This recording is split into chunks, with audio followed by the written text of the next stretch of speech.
I have lots of courses that can help you. Now, some of my courses are very specific, like this one now that I'm working on for tummy time.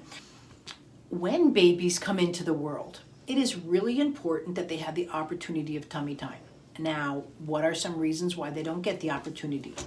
First of all, they might be in the hospital, and the hospital is going to have them in a restricted environment that's going to protect their life, right? And they won't have the opportunity necessarily of tummy time. We do promote, at least in the US, the babies sleep on their backs for the SIDS, which is sudden infant death syndrome. So I get a lot of information, or people ask me questions. My baby just doesn't like tummy time. Your baby feels threatened in tummy time. And when a baby is not doing certain things, now this isn't flight or flight. Flight or flight is assuming that they know how to do certain things. When you're working with tummy time, right? With tummy time, it needs an opportunity for certain key things, right? Weight transfer.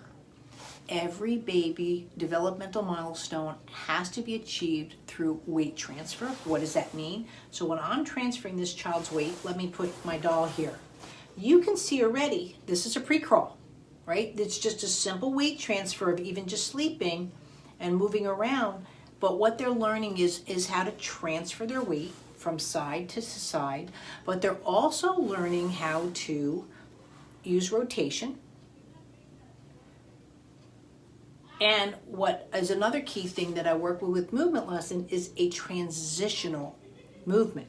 So in other words, this is so simple, your baby should be able to transition from looking off to the right to the left. That's a transitional skills. Later on, when they go into rolling over, they will transition from their belly to their back and back to their belly. Rolling over should be about 2.5 to 3 months. Not at 7 months, but 2.5 to 3 months. We have a course for rolling over. Now we're doing the course for tummy time. But you want to offer the opportunity for your child to do these things. What are you not looking for? A child does not lift their head. This is another huge misconception in tummy time. Of course, their head will rise, right? Babies' movements are more rise than lift. Lift load variations come in later when you're using your muscles to do movements. When you're in weight transfer mode, you're not using your muscles. Your muscles are responding to that weight transfer, right? But they're not creating it, right? Muscles don't create movement. They respond to movement. And when you're coming in here, you should not be looking for your baby to plank or go straight up, right? I can do a push-up, right? Hopefully you can too. You're not looking for your baby to lift their head. This is not what they do. What a baby will do is they get a pubic bone strike and their pelvis engages, and that's what brings their head up. When they have a pelvis, this anchors, and again, this is their pre-crawl and a pre-walk. This is what their pelvis is doing to create the tummy time.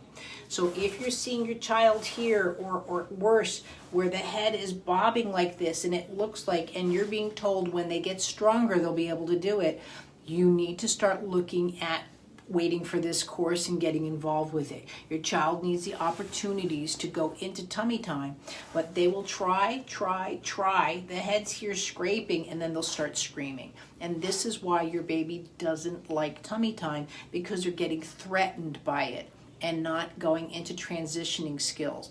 It is a crucial area of development that if you can catch it, and then start working with things I'll be teaching you in the course, like how to work with lightening the head and stimulating the spine and the pelvis. So these movements are natural to your child, which eventually will be turned into rolling over and going into other transitional skills of greater significance.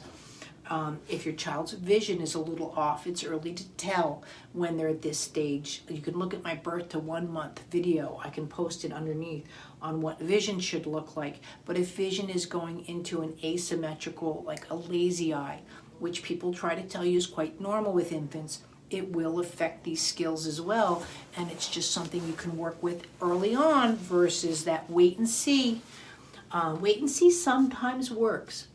But 1 out of 6 children are in special services.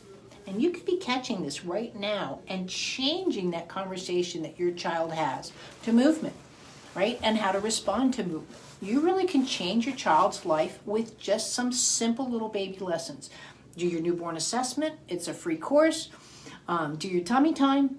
So there's lots of opportunities at Movement Lesson to help your child just be a child. And what do they need to do is move. The greatest gift you can give your child is movement. So that's why I'm offering these courses, so you can start working with your child the way they need to move to create development and create the cognitive skills. Thanks.